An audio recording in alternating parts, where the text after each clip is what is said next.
Hello, everyone. Happy New Year. I hope you are all doing well. I didn't do many 5 p.m. streams in the last week because, typically I find that the break between Christmas and New Year's for me is usually one of the slowest and yet most productive times of the year. So I wasn't ignoring you per se, and I'm sorry if you missed the 5 p.m. streams for the last week. But what I was doing was I gotta be honest.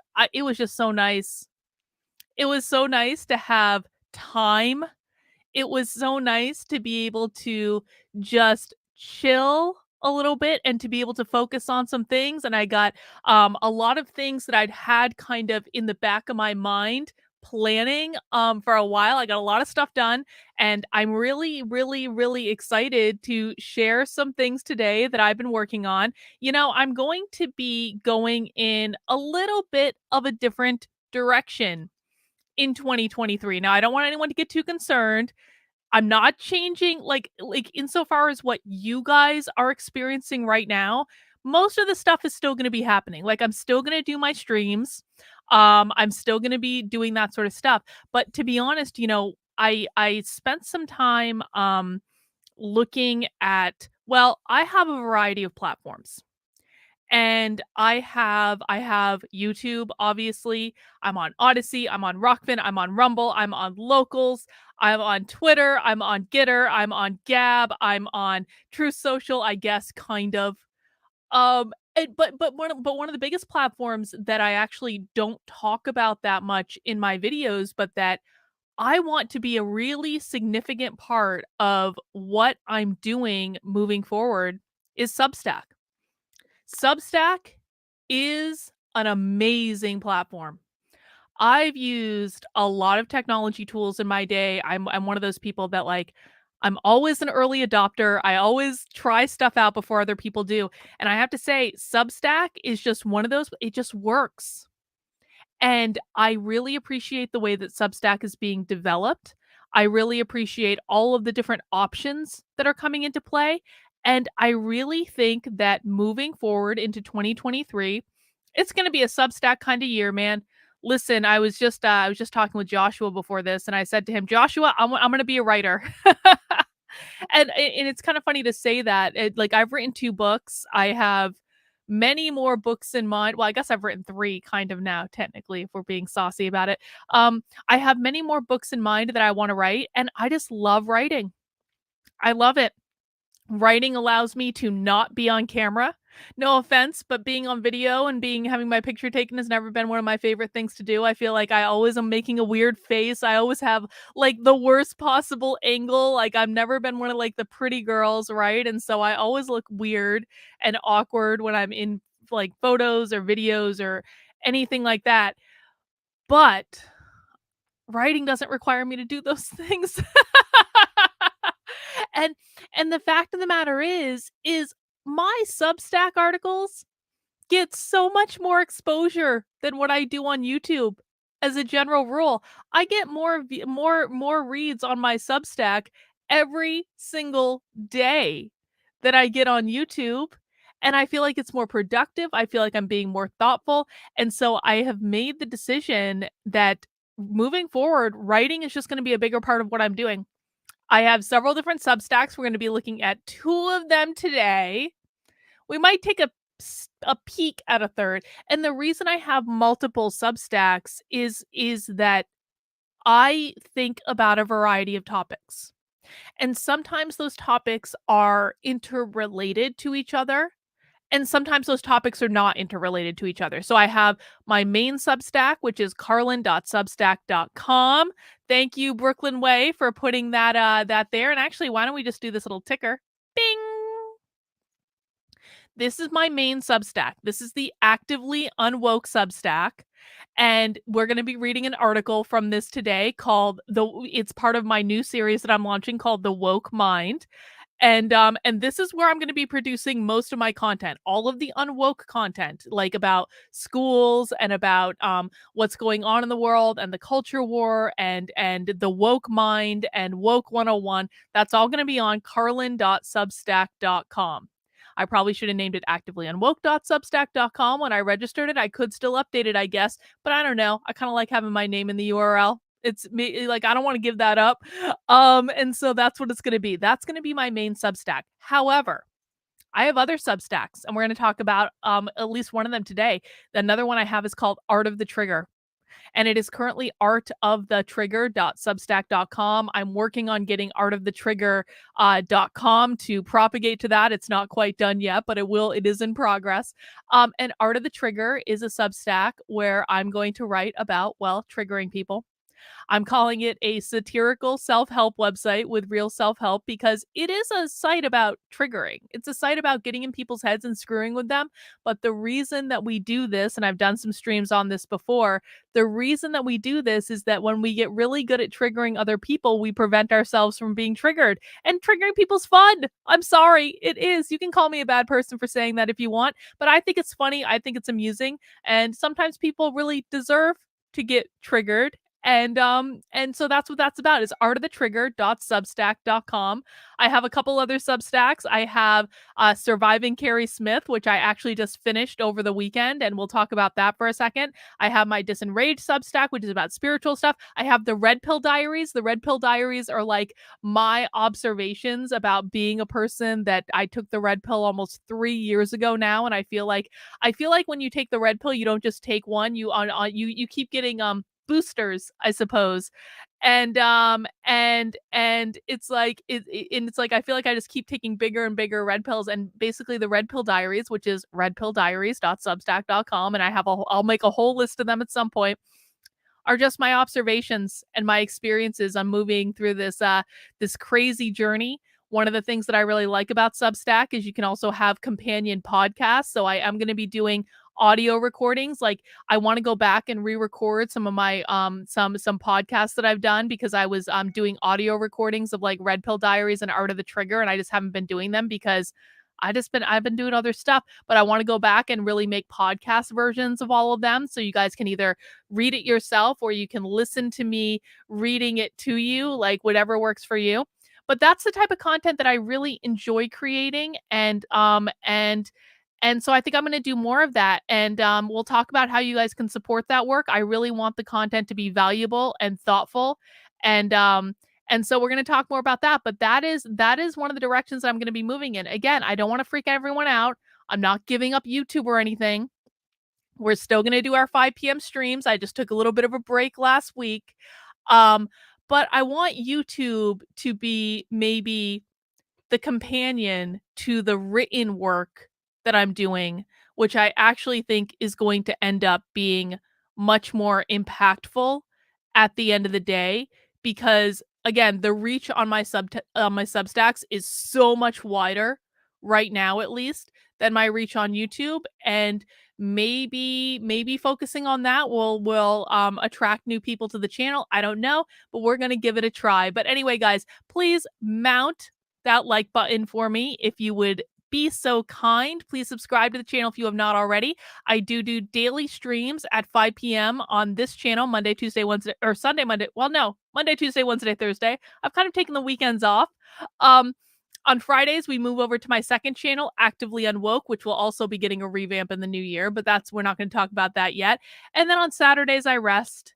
Usually, no, on Saturdays, we do Socialism Saturday. What am I talking about? Socialism Saturday isn't going anywhere. Sundays, I rest. And then we do movie night in my locals. Anyway, there is a lot of stuff going on, but I guess today I want to introduce you guys to a couple of Substacks that I've been working on, and we're going to read some articles, and I want to talk about them, and I want to answer your questions about them. I'm really, really proud of the writing that I have been doing lately. I think it's really, really good. And I'm happy about it. So I just want to talk to you about a couple of things. Let me get this in a different way. So I'm orienting my screen. The first thing I want to talk to you about is actually Surviving Keri Smith. Now, dun da da. I finished Surviving Keri Smith yesterday. Surviving Keri Smith is, I'll post it in the chat. It is survivingkerismith.substack.com. And this is a project, and I've got a couple more things I want to do with it, but I got the meat of it done. For those of you who have been following my Surviving Keri Smith streams, I haven't streamed all the things I've written yet, but the content is written so you can go and watch it. This is the story of the 2-year harassment and smear campaign that I have been subjected to by none other than the so-called former SJW, Keri Smith herself. She runs a program now called Deprogrammed with Keri Smith. She used to be on a show called Unsafe Space, which she got herself summarily fired from because of her obsession with me. This woman has been obsessed with me for 2 years, and I got to tell you guys, I ignored it for a long time. I took everyone's advice. And they said, ignore it, ignore it, ignore it, ignore it, ignore it. It'll go away. Well, guess what? When I ignored it, it actually got worse because Keri Smith has a personality disorder and she has convinced herself I am her abusive mother and that by attacking me, she's actually attacking her abusive mother. So at some point I actually decided to do it several months ago because what happened is Keri Smith runs a woke cancel mob and she decided to her woke cancel mob basically went back through 15 years of my social media history and doxed my college boyfriend in order to smear me. And this is all documented. It's all documented now on survivingkerismith.substack.com.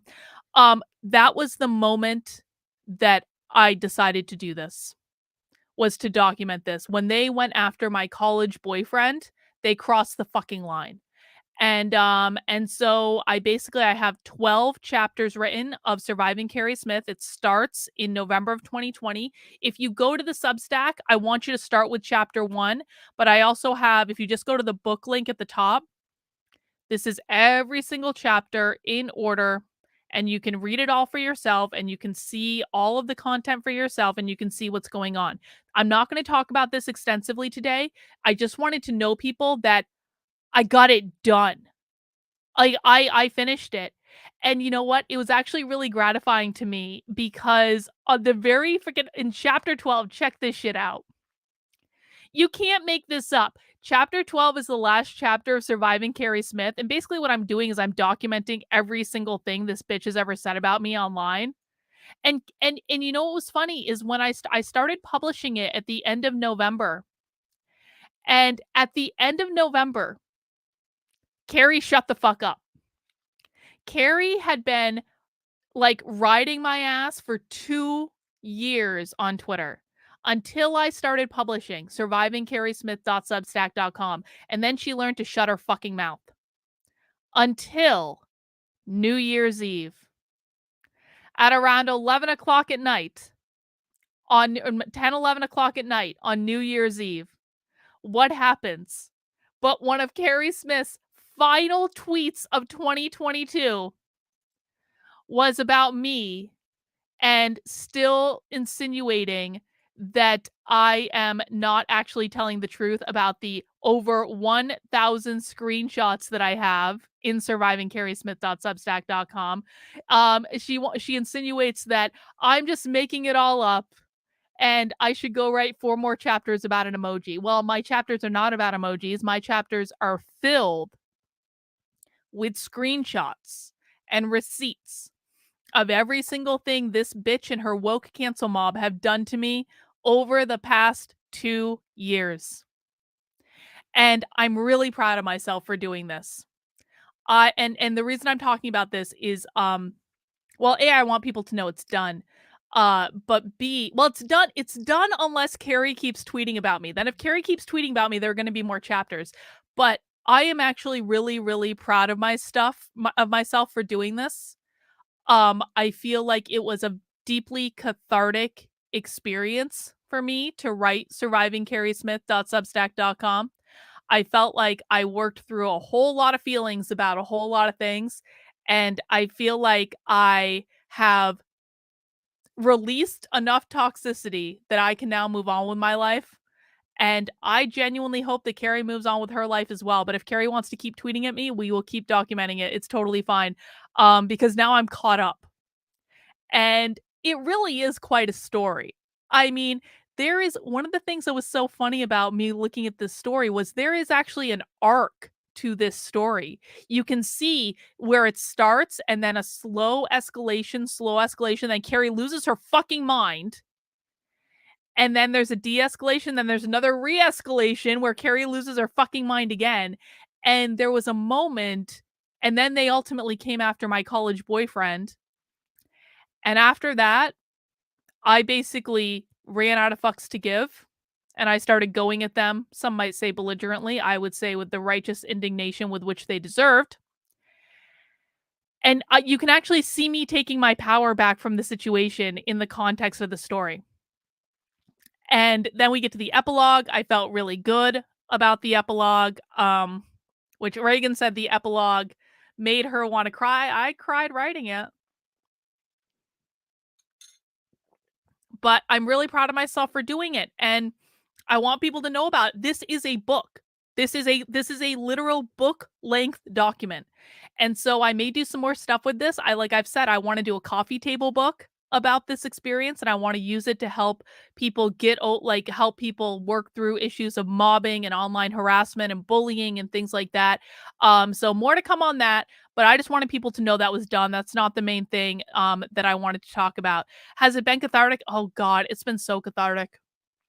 I can't even tell you. Listen, I understand that everyone who told me to ignore Keri and her antics had positive intentions. I really, really, really, really, really, really, really understand it. I really understand why people would say just ignore it and it'll go away. However, ignoring it for me actually made the problem worse because it actually escalated when I was ignoring it. And I cannot even tell you how much I regretted ignoring it because I was saying to myself, I'm like, if I just said something or if I just done something, maybe they wouldn't have gone after my friend. And I still carry around a lot of guilt from them going after my friend, but um the emotions that I got from writing it down and by looking at it in its full form, that's priceless to me. So maybe no one ever reads it. Actually, about 1,000 people a day are reading it, so I can't say that no one's gonna read it. About 1,000 people a day are reading it right now. But even if no one was reading it, it was really helpful to me, and I appreciate the people who are following along with it. And yeah, I think it would make a great Lifetime movie. I really do. I would there is nothing I would love more than if someone would turn this into a Lifetime movie. And I actually wanna go back. I wanna go back at some point and add more of my story to it because right now there's some of my story, but it's mostly just about like, here are all the fucked up things Carrie said about me, and here's how they're wrong. Like, I actually do want it to go back and weave in more of my own story. So if someone wants to make a Lifetime movie about this, I would love that. I think it is total Lifetime movie quality work. But for right now, you can read it at survivingkerismith.substack.com. And that's the last I'm going to talk about it today because I want to talk about a couple of other Substacks. Like I said, we got my Actively Unwoke Substack. And today we are going to be reading an article from my Actively Unwoke Substack of a new series that I'm launching that I'm really excited about. It's called The Woke Mind. And basically, what I'm going to do in the Woke Mind series is I'm going to break down the psychology of why the woke left behaves like it does. And this is going to be like stuff people don't want to hear because I can't tell you how often I'm asked, why do they do that? Why do they do that? I don't understand. Don't they know they're hypocrites? Why do they do that? Why do they do that? Well, a lot of times they do it because they can. They do it because their values are different than yours. They do it because the way that they see the world is fundamentally different than yours.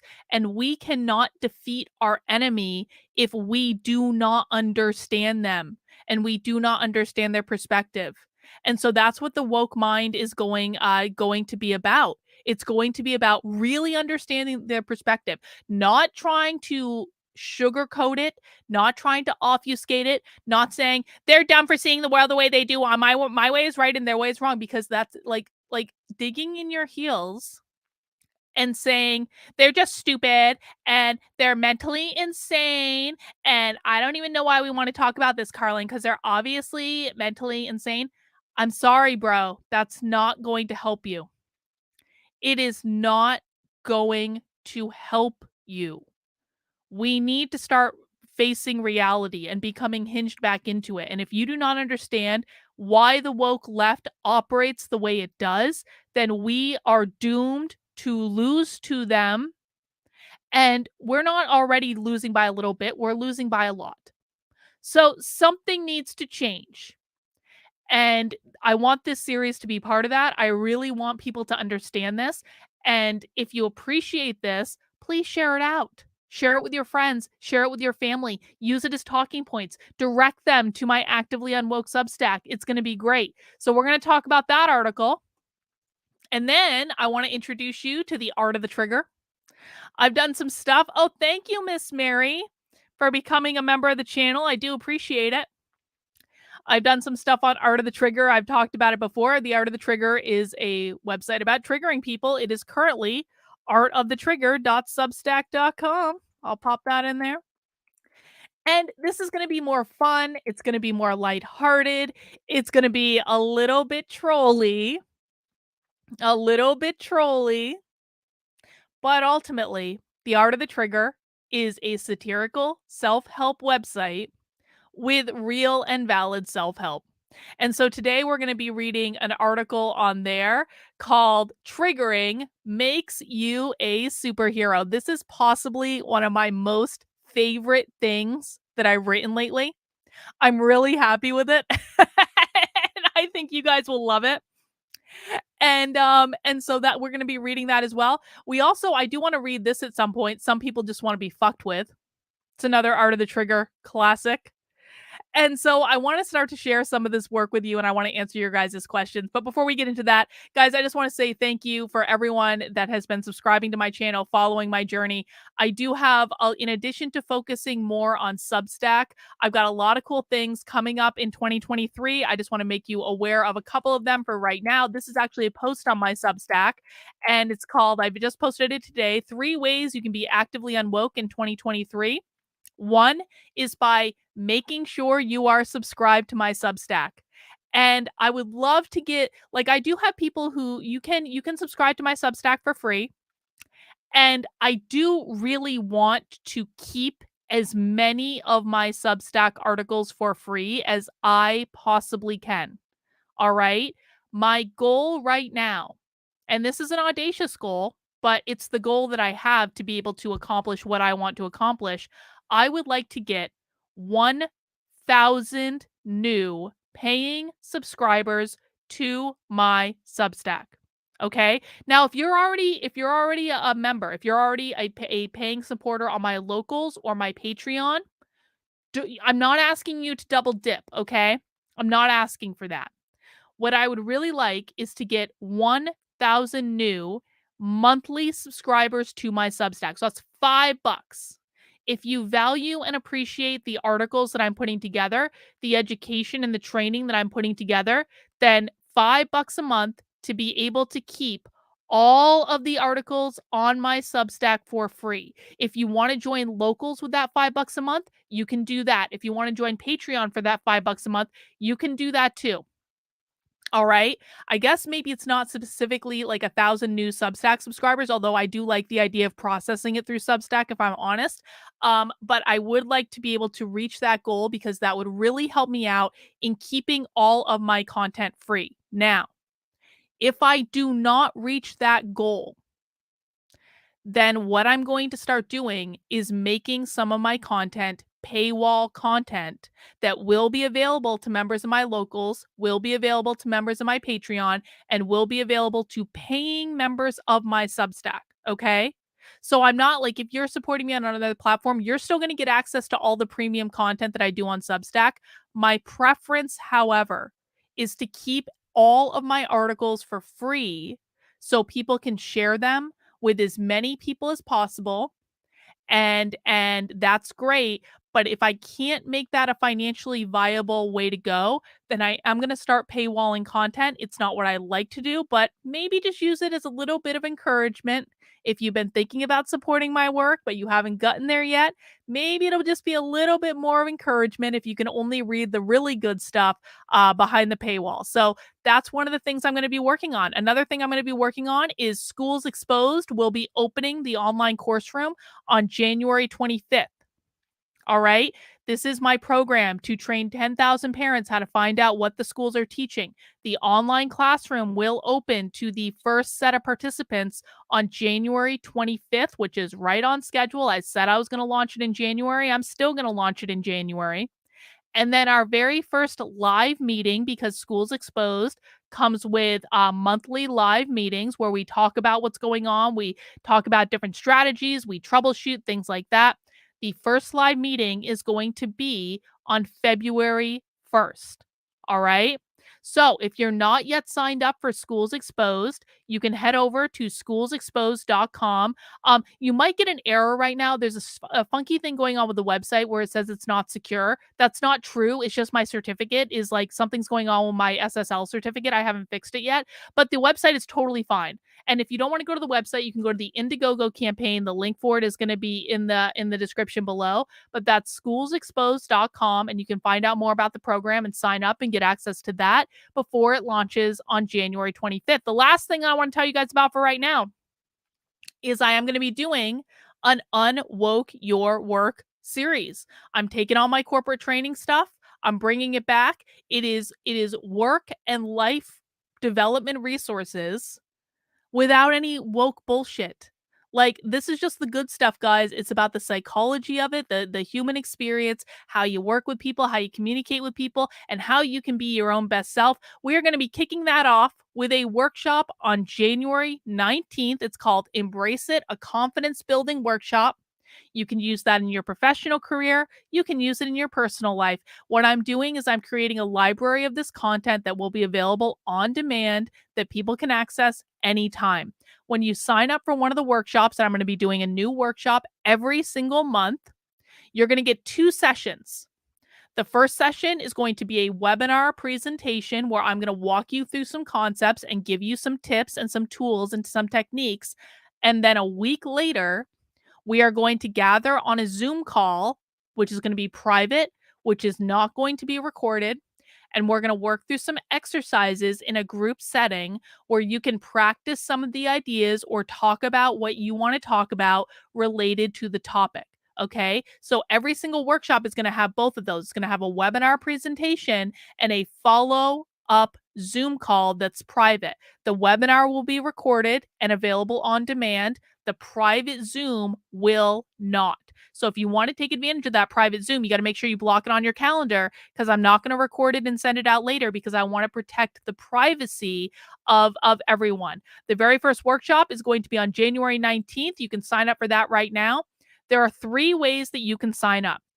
Number 1, you can sign up for each workshop individually, and you can view the full list of the workshops at, hopefully this link works, activelyunwoke.com/work. You can also find it under the training session, and you can view the full list of workshops, and you can sign up for each of them individually. Now, these do cost money because all of the profits go towards my Unwoke activism, okay? So this is what keeps me in business, guys. I'm going to teach you really valuable stuff, but it's also got to keep me in business, okay? I really do think we need to make activism entrepreneurial. That's really it. In order to be a full-time activist, you still need to be able to pay your mortgage and do other things. So this workshop is priced at $49. You can get it for cheaper than that. I'm going to tell you how, but every workshop is priced either $49 or $149, just depending on the workshop, which is totally market rate and totally fair. So you can sign up for each of them individually. Now, if you see this lineup of workshops and you're like, man, I want to do all of them, Carlin. I want to do every single workshop. Cool, man. I got you covered. You can sign up for all of them at once for a one-time cost of $4.99. So like that's for the full 10 workshops. You're going to get everything, and that is a 33% discount over like what you would pay if you just signed up for each individually. So you can do that too. Now, the last way that you can sign up and get an even bigger discount is I will be making the workshops available for free, for free, for free for people who are supporting my work at the $25 a month level or more. That's as low as I can go. So if you are a supporter on Patreon or on Locals for 25 bucks or more, on Patreon you can go, I'll show you guys how this works. On Patreon, oh no, membership. There we go. Membership, I have a 25 buck a month activist one. There are also other options with higher values, but you can go for this activist one at 25 bucks a month or more if you want to. On Locals, what you do is you go to monthly, because this is monthly, this is not annual, and you go $25 a month, and I will be communicating with everyone at that level or more, and I will give you free access to the workshops. That does not include disc profiles. We can have that conversation separately just because it's a thing I can't do. But it is a huge, huge, huge savings if you're going to subscribe at that monthly level or more. Again, that's on Locals and Patreon. Also at the platinum members on my YouTube channel will get the same thing. So that's the way it's going to roll, guys. And I'm really excited about this series of workshops. I will be communicating out with everyone who is already at that level, because I know a lot of you or some of you are already at that level. And I will get you your free access and we can talk about that. And that's how I'm keeping it affordable. It's also how I'm making sure that I'm funding the work I'm doing in a way that's going to be sustainable for me, so I can keep doing it and not have to lose my mind working 16 different jobs at once, because that's what I've been doing for the last year. And I can't do it anymore. So I need you guys to help me out with that. That would be really, really great. Yeah. Well, Justin, I've got another thing. We'll talk, Justin. I have ideas. I have ideas. Anyway, what I want to do is I want to get started. And I want to read this article and I want to hear your guys' feedback on it. And we are going to talk about the woke mind, why you should never expect the woke left to behave logically. Please mount that like button if you are ready for this article. And I can't wait to hear what you guys have to think about it. Why? Why? I understand why people struggle to wrap their heads around the woke left. Oftentimes, people come to me desperately trying to understand why they do what they do, since it all seems completely illogical. Why do they refuse to acknowledge evidence when you show it to them? Why do they think it's okay to teach sex to kindergarteners? Why can't they define a woman? And so on and so forth. They believe there must be a logical answer to all of these questions. That's natural. Their brain is desperate to identify patterns that can easily understand, to help them make sense of this experience. That's part of our survival mechanism. Our brain is constantly analyzing our environment to make sure nothing is out of the ordinary that will put us in danger. But this search for logic is what the woke left will fail every single time for one simple reason. The woke left does not value behaving logically. I'm going to say it again, and we're going to pause right here, because this is the most important point that you all need to take away from this. The woke left does not value behaving logically. Every single person in this world has different values. Most people in this world are going to have different values than you have. And when people have different values than you have, it can be really easy to say, well, why don't they just have my values? My values are clearly better than their values, or they're insane for having the values they do. Why don't they care about the things I care about? My things are obviously the most important things. What I really need people to understand, and you need to detach yourself from your ego to understand this. Just because you value something at a certain level does not mean that other people are going to share that value.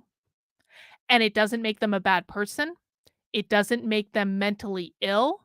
It doesn't make them a woke leftist. It just means that they have different values than you.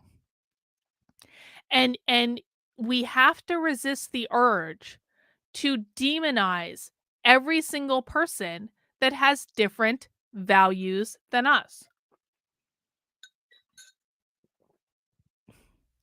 We have to resist that urge to demonize them, because the minute that we start demonizing them is the minute that we start behaving antagonistically towards them. And it's also the minute that we start to get defensive and we stop looking for understanding because we're only interested in like defeating the enemy.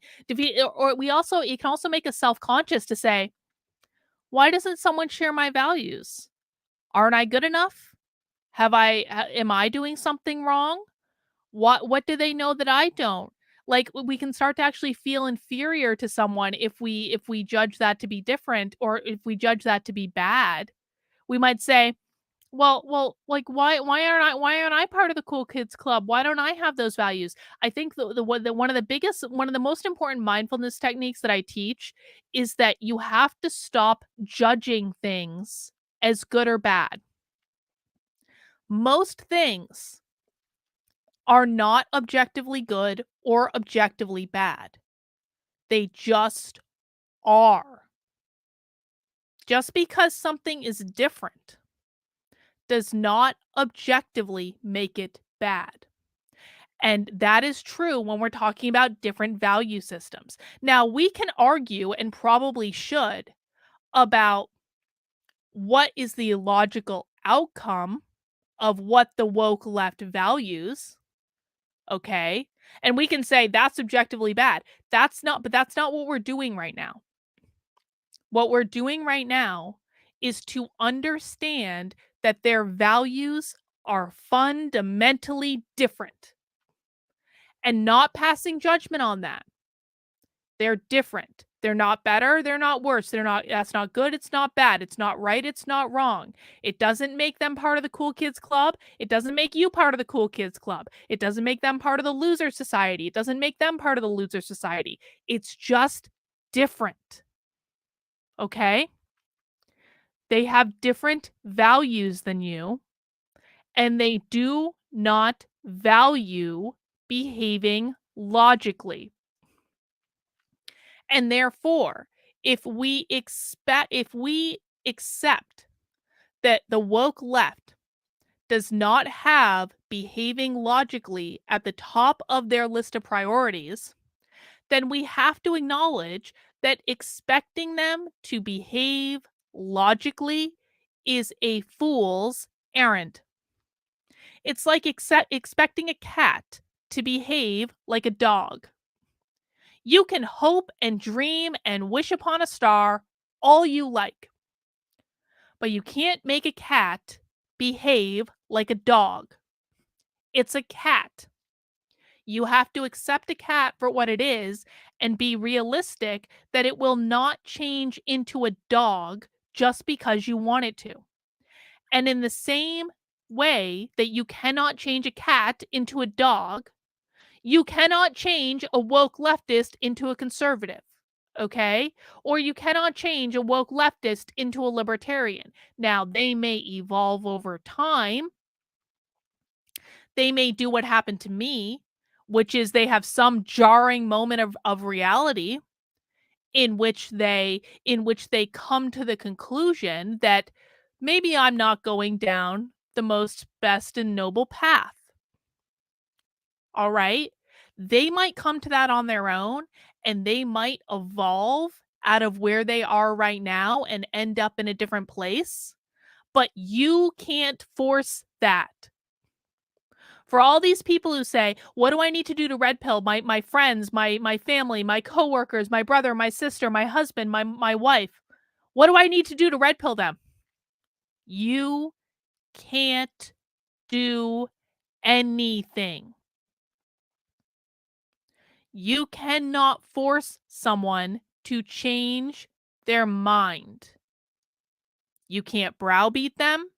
You can't hold their head in front of the evidence and make them look at it. You can't make someone change their mind.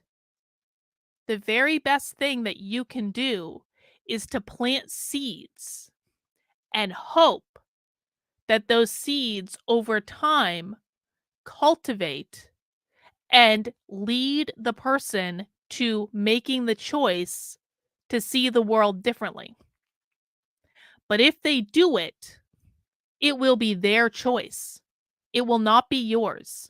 It will not be because of something you did. It will not be because you wanted them to. It will not be because of anything other than they made the choice to see the world differently and they chose to evolve. Now that might seem like it might seem like, well, why am I even trying then? Well, because you're still planting seeds. You're still planting seeds. There's nothing wrong with planting seeds. Planting seeds is a necessary way to accelerate the whole process, right?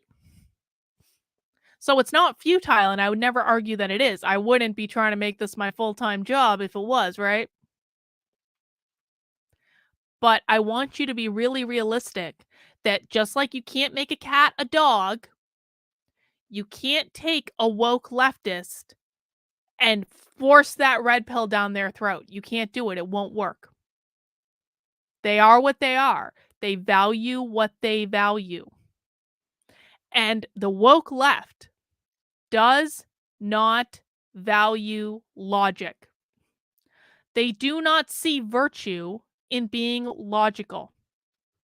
They will never engage you in a logical conversation. And that's because they covet power above all else.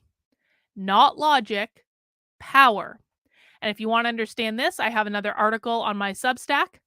It's called The Four Goals of the Woke Left, which are gain as much power as possible, destabilize the system, attack capitalism, usher in their Marxist utopia. Those are for always and ever for their four goals. Gain as much power as possible, destabilize the system, attack capitalism, usher in their little Marxist utopia. If you want to know more about that, you can find that article on Carlyn, KARLYN.substack.com and read more. So now, if we're on the same page that the primary goal of the woke left is to gain power, we need to take the next logical step in the equation.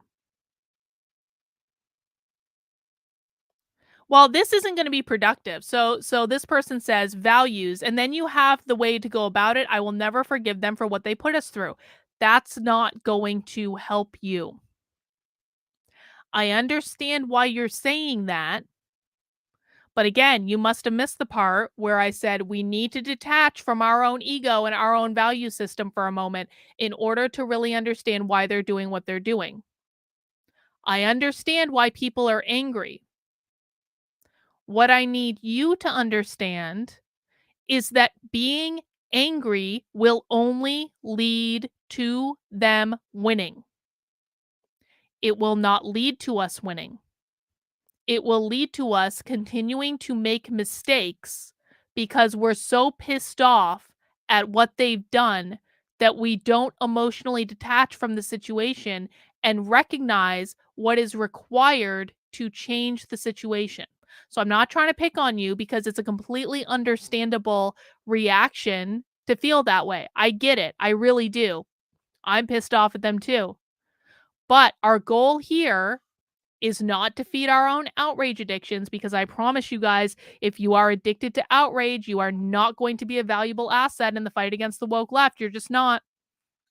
So we need to resist the urge to feed our outrage addictions so we can look at it from a detached perspective. And being angry and saying, I will never forgive you, is not going to contribute to that.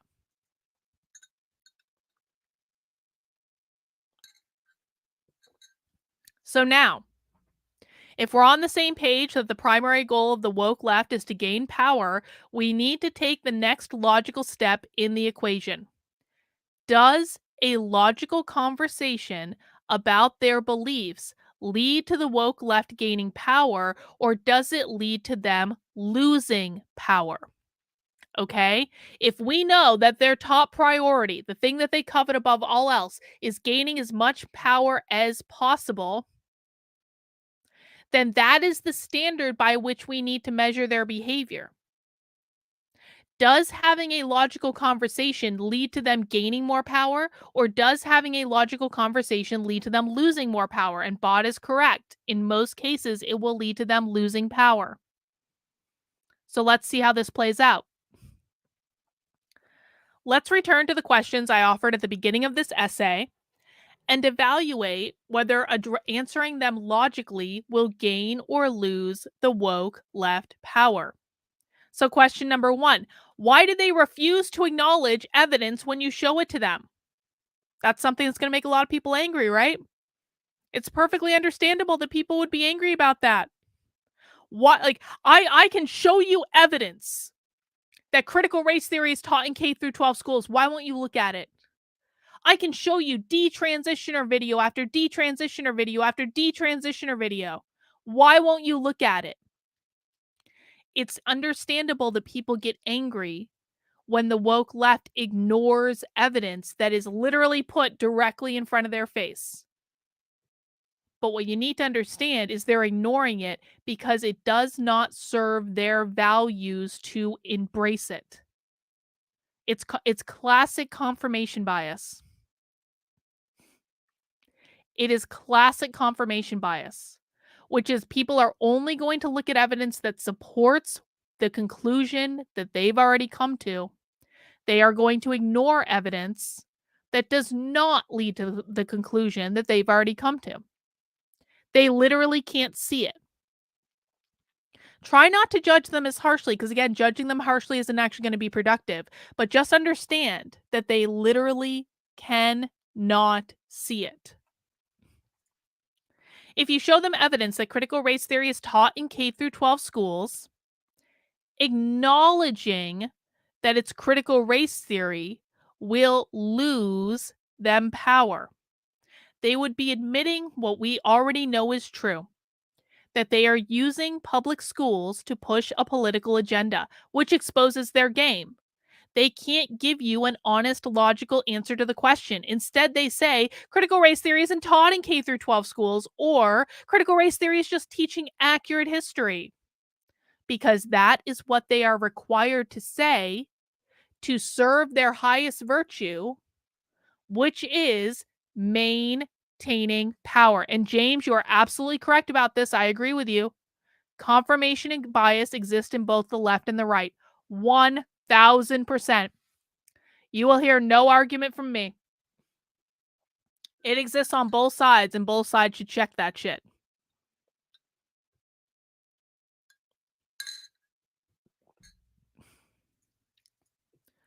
So next question we had is, why do they think it's okay to teach sex to kindergarteners? Well, if you ask a woke leftist why they are integrating sex into classrooms in elementary school through classroom decoration, books, lesson plans, and teachers' personal stories, they acknowledge that they believe it's okay to talk to 5-year-olds about, and they acknowledge that they believe it's okay to talk to 5-year-olds about sex. That's not a good look, right? If you say to them, why are you teaching sex to kindergarteners? They're going to be like, we're not teaching sex to kindergartners. What are they talking about? Because if they looked at the evidence that that's exactly what they're doing, and they said, yeah, we're teaching sex to kindergarteners, that's not a good look, yo. That's not a good look at all. You can't say that. That would be admitting they are groomers, that they're the groomers that James Lindsay says they are. They can't allow that. So, of course, they can't do that because it would lose them power and hand a win to their political opponent. Instead, they're going to deflect and they're going to say they aren't teaching sex, they're teaching gender, which they distinguish from sex.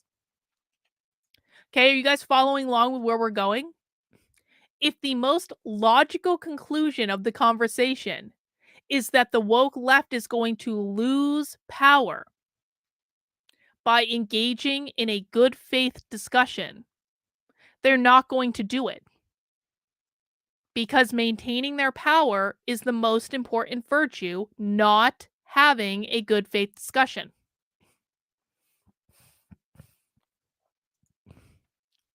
So, why can't they define a woman? That seems to be pretty easy, right? Why can't they define a woman?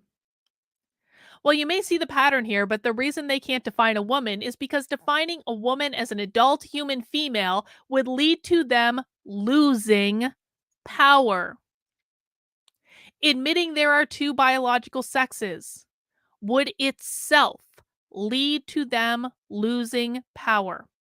Admitting there's such a thing as biological sex at all would lead to them losing power.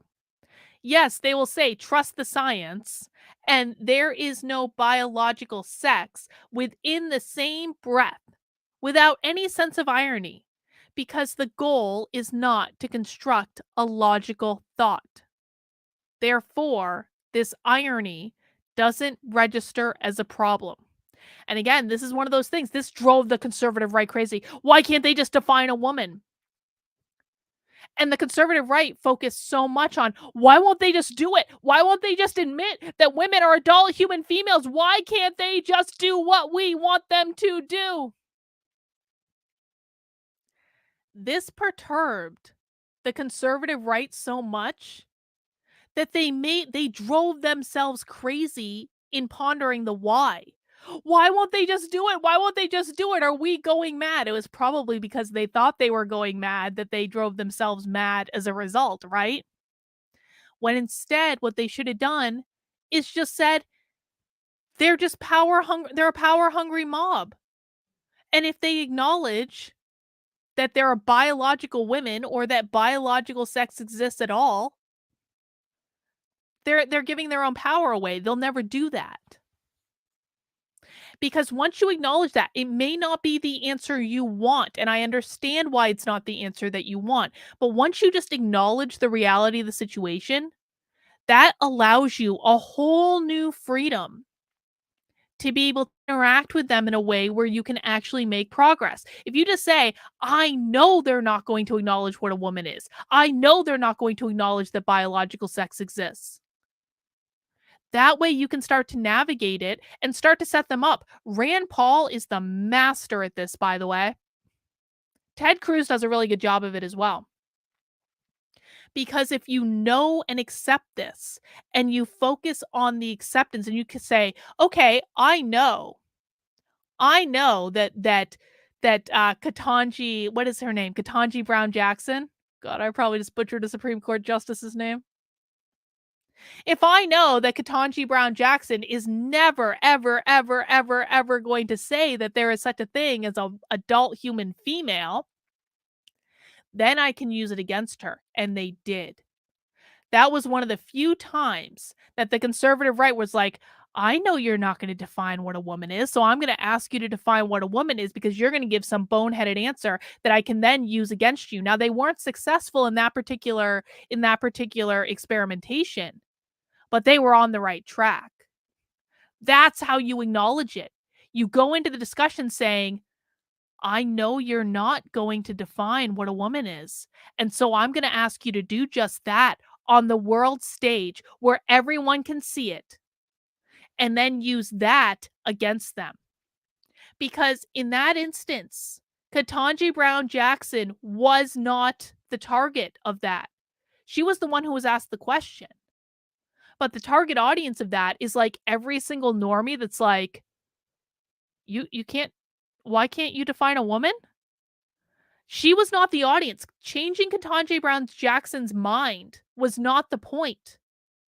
This is another mistake the conservative right makes. They think that the point is changing the mind of the woke leftists. It is never about changing their mind. They're not going to change their mind. Changing their mind would, again,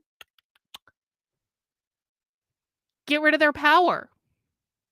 So why would they do that? Why would they give up their power like that? That is simply foolish, guys. It is foolish to accept that they're going to give their power away. So instead, you go into it with a detached mentality and you say, I know how you're gonna answer this question because there's only one possible way you can answer this question, and then I'm going to use the answer against you, not to change your mind, not to change anyone's mind on the woke left, but to make sure I'm waking up as many people as possible. Now, Matt Walsh did not understand this. Ted Cruz understood this. Matt Walsh did not, and I'm gonna tell you what the difference was.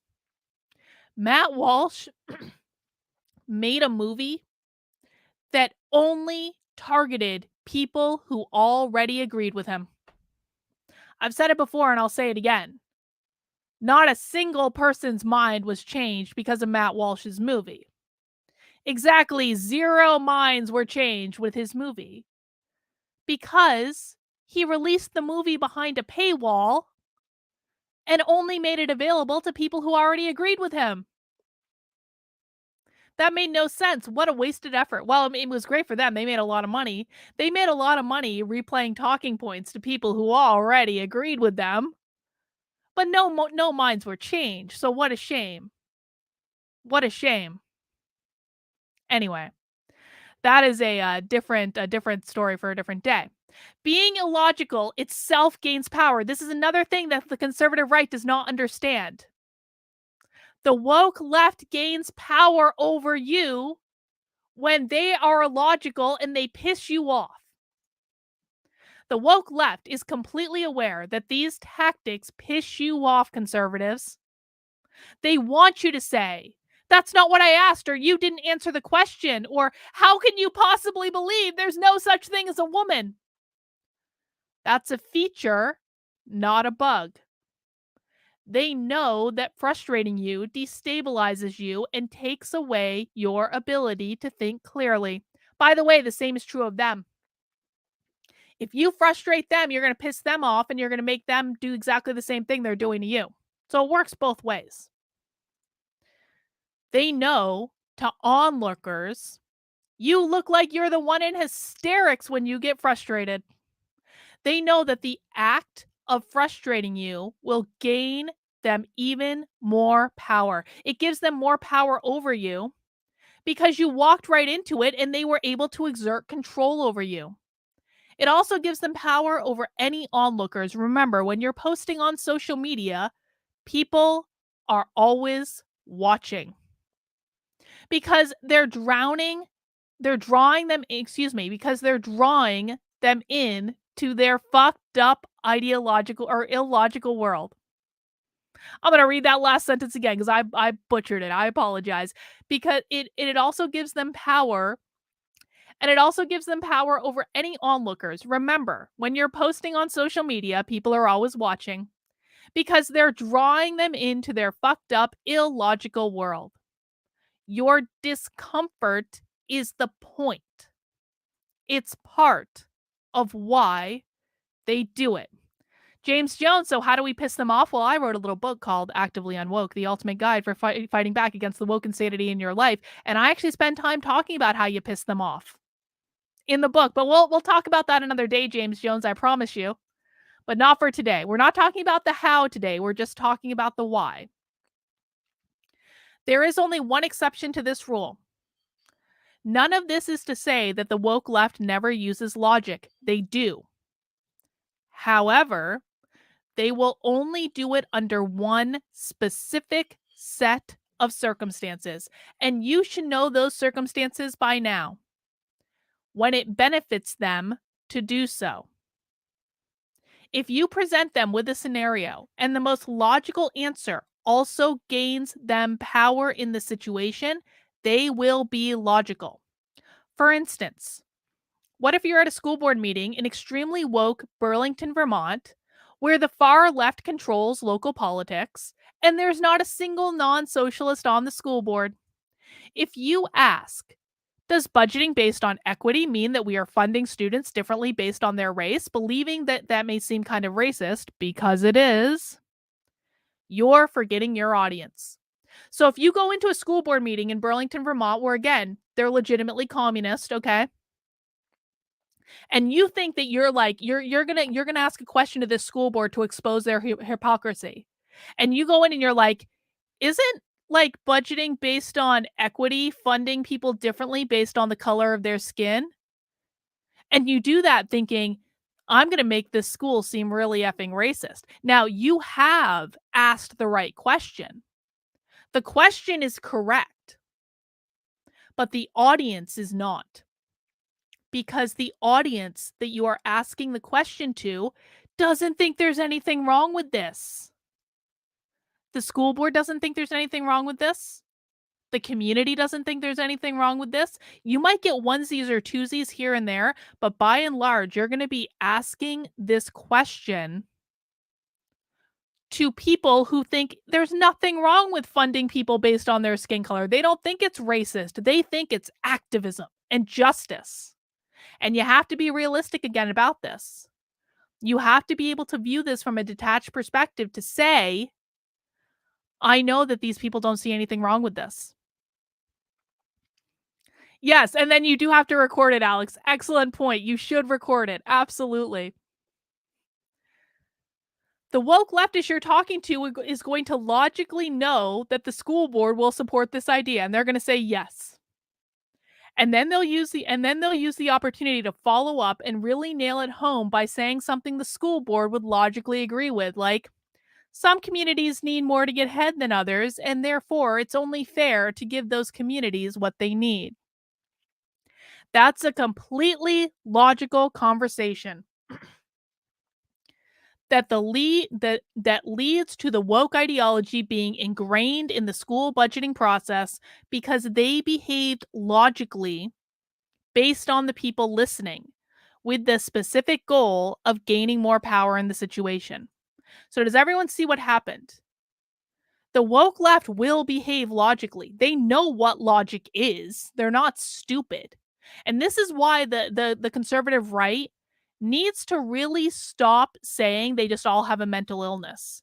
The woke left does not have a mental illness. It is not a collective delusion. It is not that.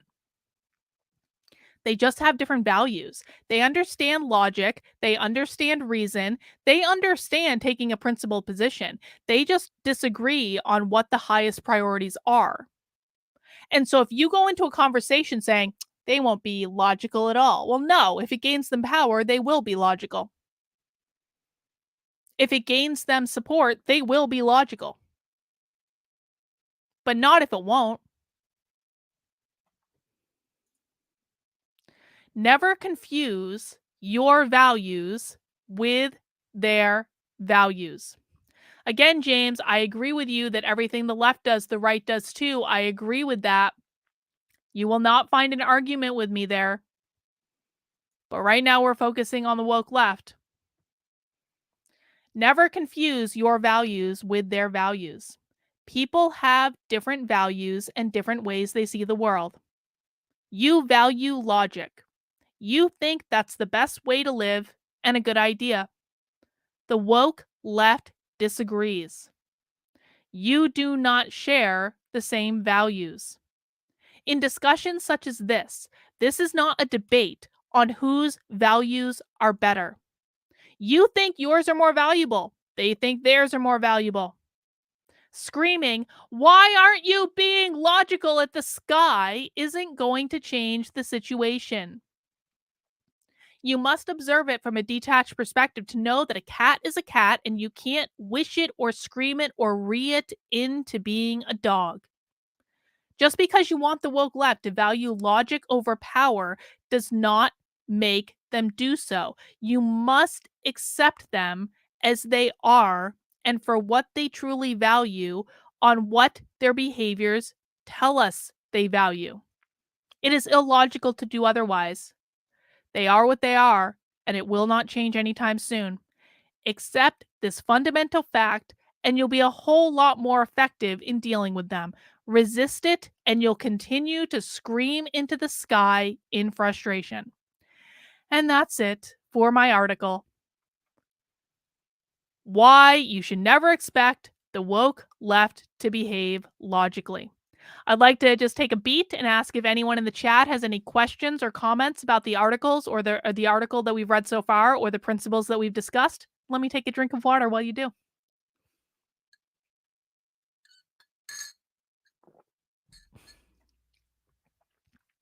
And I want to say to James's point again, James, you will find no one on the internet that screams more than me that the right does everything that the left does. If you think this is new to me, like you are new to my content, man. I scream about this all the time. That I think that there is woke on I actually write about this in my book. There's woke on the right just like there's woke on the left, right? Woke is about authoritarianism. It's about using the power of the state to force your values on everyone else. Now, the problem is, like, I don't think that the Republicans and Democrats are different parties. I don't think that the right is fundamentally different than the left. I'm not a conservative. But the problem is that the woke left is more dangerous right now because they have power. If the woke right had power, I'd be screaming about them to high heaven. But they're not more dangerous right now because they don't have power. Graphically, Alex says you are only ever fighting for the center. Always remember that. That is a great point, Alex.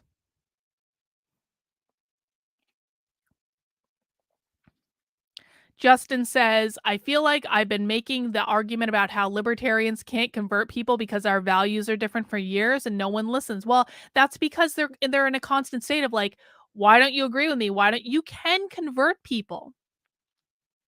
You absolutely can convert people, but you have to start from a place of understanding that their values are different than yours, and that's why you need to convert them in the first place.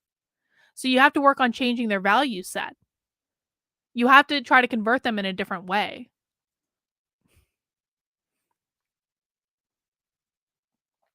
The right did invent cancel culture. That's true.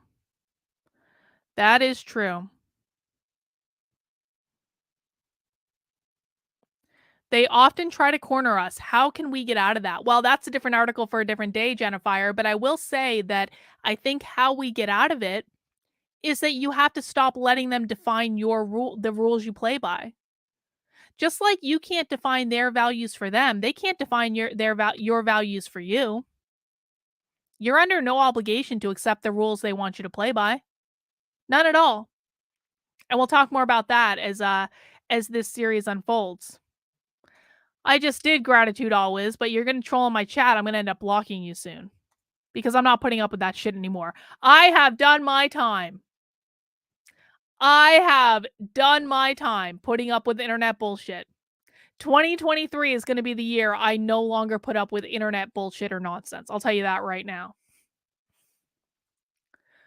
Graphically, Alex says part of it is the emotional impact on the audience. Part of what I did with Hunter was emotionally disprove the left is freedom loving and sweet narrative. Hunter made center leftist bristle. That's exactly right. That's exactly right. All right, guys. So that's the first article I wanted to read to you today. That's the more serious article, but this is part of the Woke Mind series that I'm launching over on carlin.substack.com. My goal over the next couple of months or so is I would like to get 1,000 new monthly subscribers, paying subscribers, to make this something that I can continue and make freely available. Now, I would really like to keep all of the articles on my Substack open to the public for free.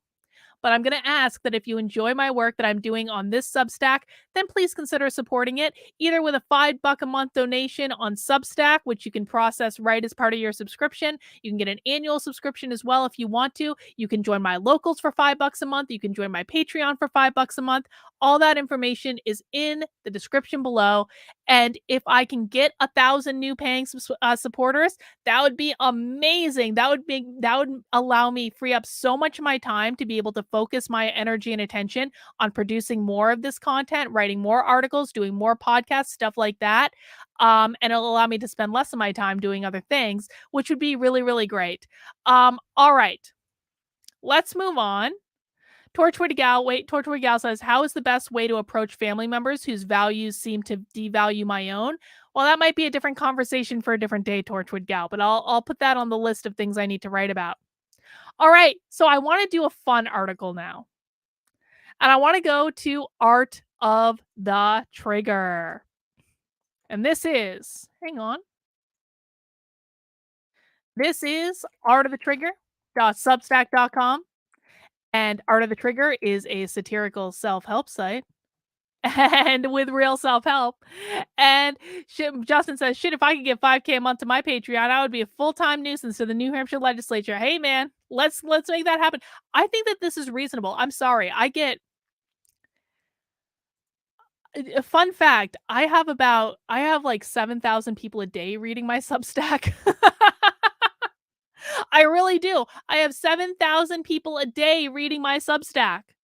I feel like my goal is achievable. Substack is great. This is why I love it. It's amazing. And again, I would really like to keep all my content for free, but I will make members only content if that's what's required. I really will. Anyway, I want to read the next article from Art of the Trigger, and I got to say, I had so much fun writing this. I really do. This is probably one of my absolute most favorite things that I've written lately. It brought me so much joy. So much joy. And that's one of the things I love about Art of the Trigger because listen, I know it's a little trolly and I know people are like, "You're just being a troll on the internet." It's really more than that, guys. I'm trying to teach you how to become unfuckwithable.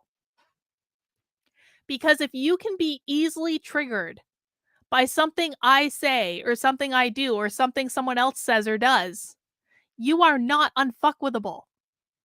You want to be able to go through life enjoying it, not being at if you are triggered by things that other people say and other people do, you are giving your power over to them. Why would you do that? Why would you? It makes no sense. Art of the Trigger is at the end of the day about self empowerment and self ownership and owning everything about yourself, to include your mindset, to include your emotional reactions. We are human beings. Our brain operates based on emotion. We can't ever get rid of that. We can't ever get rid of it. All right.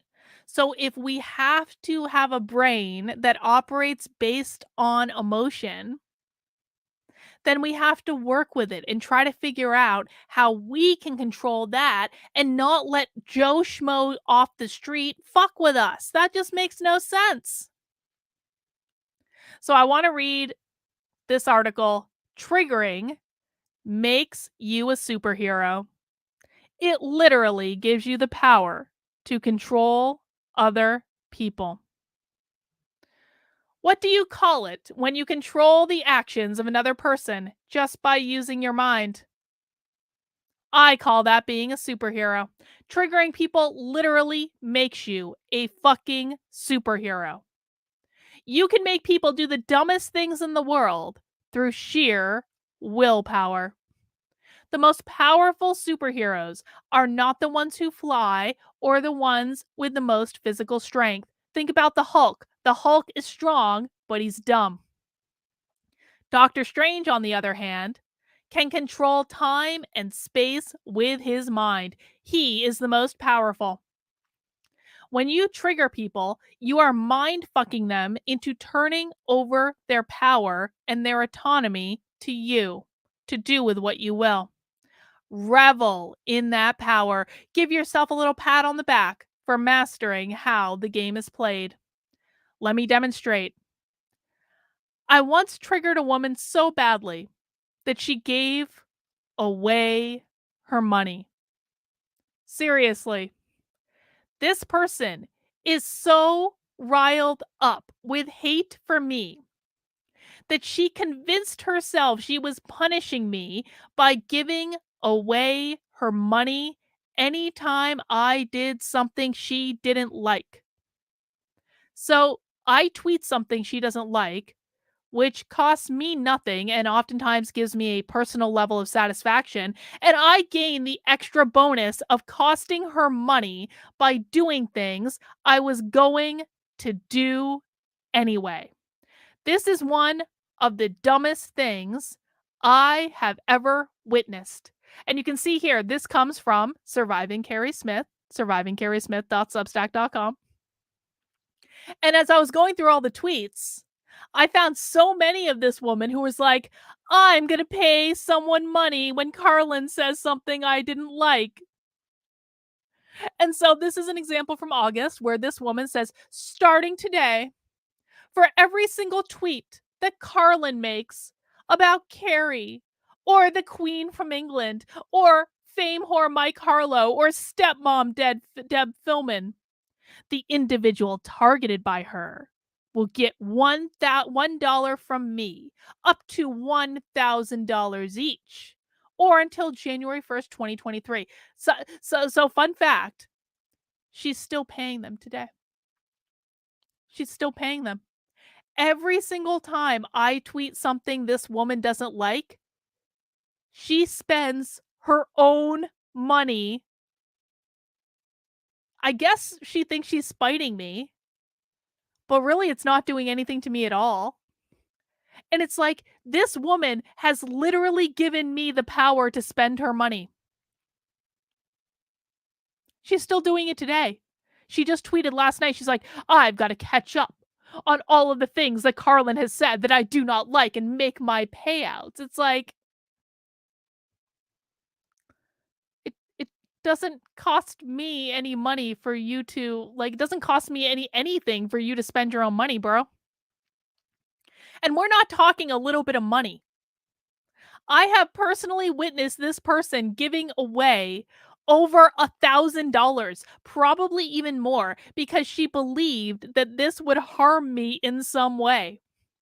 She did this to try to trigger me, but sadly for her, she never read the art of the trigger. When you are triggering people, you are taking their power away, not handing your power over to them. The whole point is to gain power, to make someone react. If you don't make someone react to the trigger when they themselves control your reaction. You set up a scenario where, or she set up a scenario where I was in complete control of her reaction, not the other way around. She handed complete control of her finances over to me. I had all the power in the relationship.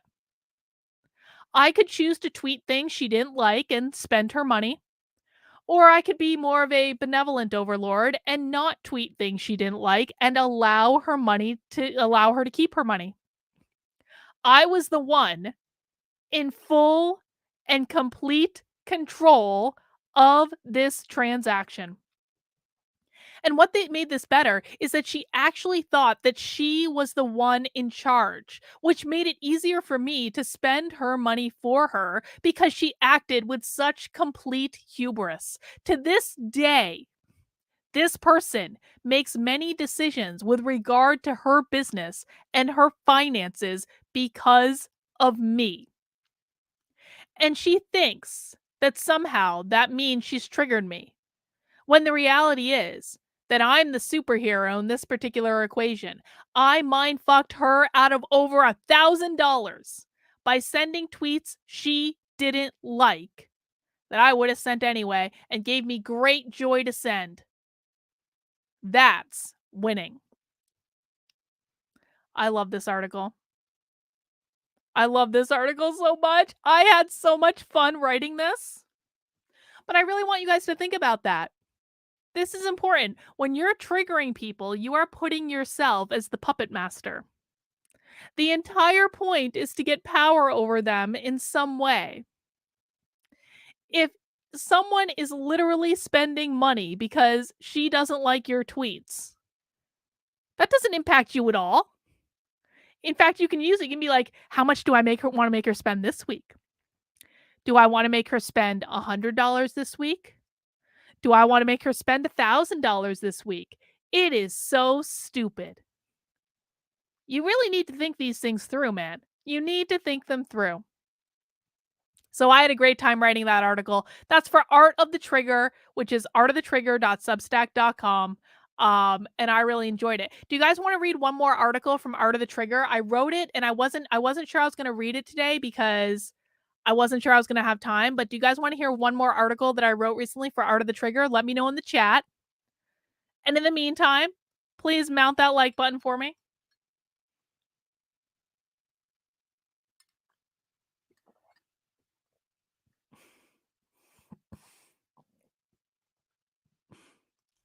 Oh, I love this. Rev Van Mev, if you piss a person off into an absolute rage, they might be more prone to finding you and converting you into Swiss cheesecake. Well, maybe I don't love this so much. I don't want to get converted into Swiss cheesecake or anything, but I do enjoy the pissing off people into an absolute rage who damn well deserve to be pissed off into an absolute rage, or as Martin says, living rent free in someone's head. But I also have guns in the house, so she can try all she likes to make her way from New York into the wilds of New Hampshire. I don't think she's going to last for very long if she does that. Um, all right, let's read one more article, and this is it. And this is another article that definitely won't trigger anyone. Let me put it in the chat real quick. But I think that this is a really good point to make as well. It's called Some People Just Want to Be Fucked With. Otherwise, they can't be the victim. Should you ever feel bad about triggering people? No. And here's why. Some people just want to be fucked with. Yes, I said it. There's a reason you can tell someone to their face exactly how you're going to trigger them, and they are still surprised when it happens. They want to be fucked with. There's a reason that some people seem triggered from the moment they wake up until the moment they go to sleep. Being fucked with has become their comfort zone. They are so used to getting fucked with over and over and over and over and over again that when they're not being fucked with, it is a completely unfamiliar feeling. It actually feels more comfortable for them to be fucked with than it does to be left alone. This is what happens when you make yourself a perpetual victim of the world. This isn't going to be a pleasant thing for people to hear, but that's just because you don't want to hear it doesn't make it any less true.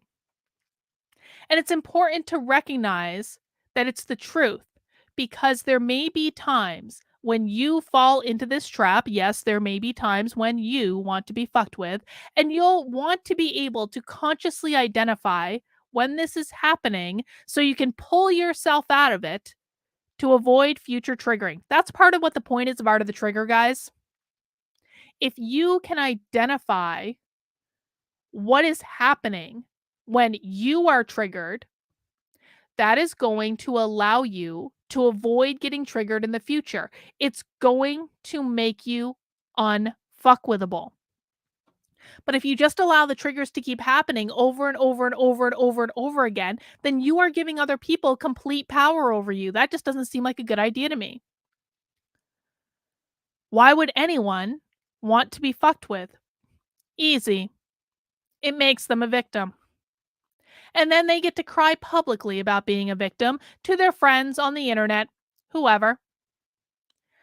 And when they cry publicly about how victimized they are, they get all sorts of sympathetic people coming to tell them how brave and beautiful they are and how mean the person is who said or did the thing they didn't like. There are all sorts of benefits to being a victim. You get attention, sympathy, people praising you, saying nice things, even though you did nothing to actually deserve them, but that doesn't matter. It can even be a nice little self esteem boost. And if this is the only way a person can get positive reinforcement or attention from other people, then it makes sense that they would make being a perpetual victim into a habit. And if we make something a habit, that means it's become our default. We get used to it. When it's not there, we miss it. When being a victim becomes your status quo, then you will actively seek out things to be victimized to maintain your equilibrium. How do you know someone wants to be fucked with? You know people want to be fucked with if they proactively seek out reasons to be triggered. For example, if the first thing someone does upon waking up is log on to Twitter to start fighting with a random stranger with an anime icon, they want to be fucked with. There is no urgency in regards to picking a fight with an anonymous troll on Twitter unless the obvious outcome you're looking for is to be triggered by that person. Here's another example. If someone says to you, if you do ABC to me, then I'm going to do XYBZ to you, and you're not going to like it, and then you go and do ABC anyway, you have asked to be fucked with.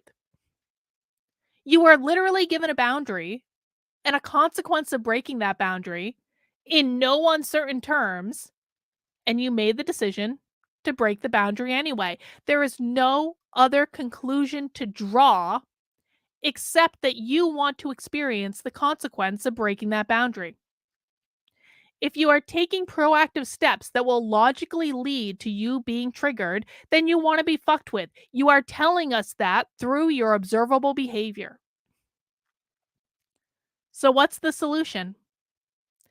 Being a victim requires you to put your mood and your perspective in the hands of other people, sometimes even in the hands of complete strangers on the internet. Just stop doing that. The antidote for craving being a victim of the world is to become a person that would never be victimized. Take responsibility for how you show up in the world and what you experience. Stop seeking things out that will trigger you. When you know something is going to trigger you, either stay away from it or find a way to respond differently. Being triggered is an entirely avoidable experience if you want to avoid it. And if you choose not to, then all we can conclude is that you want to be fucked with. And that is Some People Just Want to Be Fucked With on artofthetrigger.substack.com. I'm really proud of that article too. I think it's completely correct, and I enjoyed writing it. So, guys, those are a couple articles from Art of the Trigger. We read one from my actively Unwoke Substack. I'm enjoying the writing I'm doing. I want writing to be a bigger part of my world, and then gratitude always. I wrote a whole Substack about it, which is survivingkerismith.substack.com. God. You just can't please some people. Gratitude always is one of those people that you can never please. He's a troll in my chat, and he will be getting his ass blocked if he keeps it up, and I'm not fucking around this time. Guys, here's what I want to say. This is the first stream back for 2023.